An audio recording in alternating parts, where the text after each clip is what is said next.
Ephesians chapter 5, verse 22 and ambak din sa verse number 25. Wives, wives, submit yourselves unto your own husbands as unto the Lord. Verse 25, husbands, love your wives, even as Christ also loved the church and gave himself for it. Okay. Usa kini kakuman sa Ginoo ngadto sa magtiayon o mag-asawa. Remember, ang imong partner dili na nimo kaaway.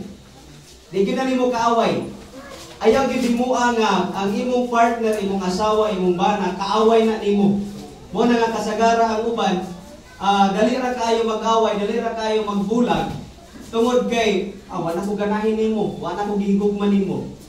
Actually, ang marriage is wala na siya nagbase sa imuhang gibati. No? Kaya ang atong pagbati